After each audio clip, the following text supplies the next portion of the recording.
Murray makes a move at the blue line, gets it over to Edmonds. Frask in the slot, shot scores! Oh my! Lucas Edmonds was running out of ice. Nobody to pass to, took the shot himself. Lucas, you are draft eligible this year as a rookie. You see the scouting reports with their opinions and their thoughts on you. If there was one thing that they were missing about your skill, what would you tell them that is? Maybe one of the biggest things, and one of the things that I've developed over my years playing, is probably just my patience with the puck.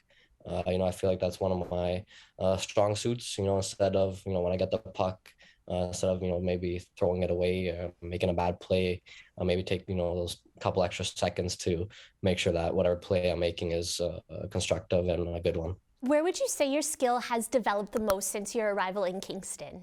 We work on a lot of different things. We're fortunate enough to have some days where we just kind of focus on development. So that's definitely been very beneficial. So, whether it be working on, myself as a winger, I get lots of pucks that come to me in my own zone on the wall. So, kind of just receiving pucks off a rim and, getting off the wall. That's one, maybe one thing that you don't really think would be too helpful in, junior hockey or whatever, but it's one really big skill that you need to have kind of as a part of your game when you, take it to the next level.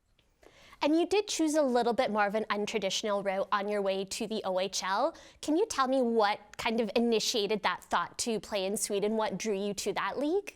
My mom, she's actually Swedish, so I have a little bit of a connection there. And then my dad, he was a coach and a player in Sweden for many years when he was younger. So my dad, he kind of knew a lot of people there, and he knew about how good of a league and everything was over in Sweden. So the biggest thing for me when I originally moved was I was still pretty young, so I still had lots of development left to do. So that was kind of the biggest reason why just kind of still continuously getting better. So I think I definitely learned a lot while I was over there, and kind of taking whatever I learned over there and bringing it here to the OHL. So I think it's been working out pretty well. You have a little bit of a special bond with Levi, kind of being from that neck of the woods, him being raised in Finland. Can you tell me a little bit more about that and what that means to you? Yeah, well, it's funny because, typically Sweden and Finland, it's a really huge rivalry. So at the beginning, I wasn't too sure how things were going to go, if we are going to get along or not. But, I think, Levi, he's obviously a really easygoing guy, so everyone gets along with him. So it's been nice. And, we share some similarities, having, lived in Scandinavia. So there's some things that we like to joke about from, that we share in common. And, obviously we like to give it to each other, like, just jokingly in practice, like, oh, you're, Finnish or whatever. He'll say like, oh, you're Swedish, blah, blah, blah. So it's a little just like fun rivalry that we have, but, obviously he's a great guy, so we all get along. And do you have any Swedish habits or traditions, whether it be from like your personal life growing up, your mom, that influence you in the game that you have here in Canada today?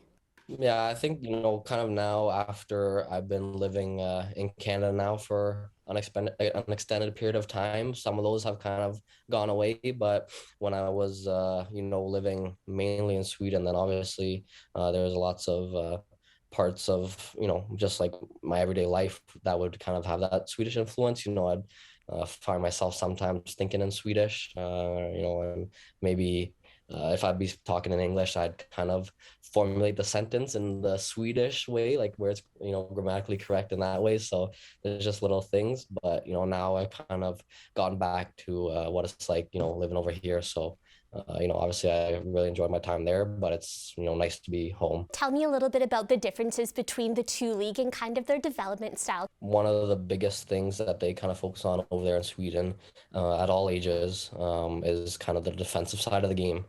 So I think, that's why, the highest league over there, the SHL in Sweden, if you're a point per game player, then, that's a really good season. So whereas, over here, you got guys who are scoring, above 100 points in a year. So there's definitely some differences, but, overall, I think Sweden focuses obviously a lot on skating and, defense and that kind of stuff because, at the end of the day, it's the bigger ice, so you definitely got to move a little bit more. But, I've been very happily surprised with how much time and effort the OHL spends on developing their players as well.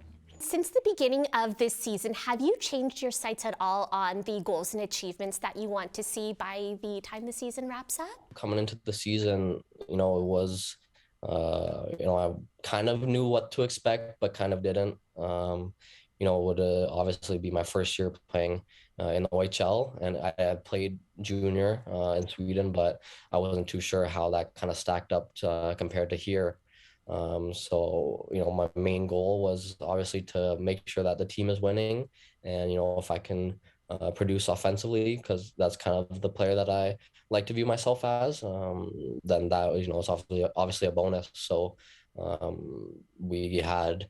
As a team, we had a clear goal at the start of the year that we obviously want to win the OHL and we want to win a Memorial Cup. So those goals definitely still stand to this day. If you could tell me one thing that you're proud of achievement-wise, whether it be in your personal life or hockey career, and it's something that you don't get to talk about much, what would that achievement be? Learning a new language, and then, kind of moving away from home when I was, just 15 years old, moving to a new continent. So I think that's probably one of the things that I'm most proud of, being able to kind of take that leap at a young age and, end up, obviously I ended up really enjoying it, and I stayed in Sweden for 5 years. So, I'm really glad that I made the decision to go over there. And, along the way, obviously I met a lot of new people, lots of friends to this day. And I was able to, learn a new language and read and write in it too. So it's definitely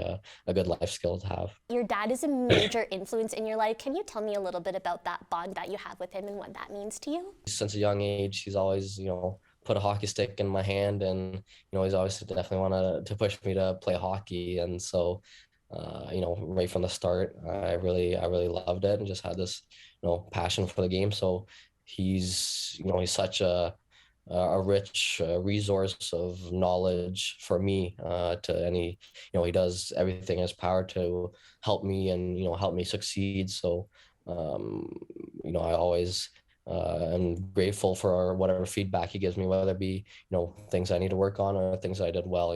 I know he's been in the game for a lot of years, so I know I can trust his judgment. So, he's always supported me, whether things are going really well or whether, things are not going as well. He's always there in my corner. So, him and even my mother, she's it's been nice because she's been able to see lots of games now when I've been playing here. So it's always really a pleasure when they get to come and watch me play. Lucas, thank you so much again for joining me. I really appreciate your time there today. Yeah, thank you for having me. That was Lucas Edmonds, forward for the Kingston Frontenacs, who is draft eligible in his rookie year.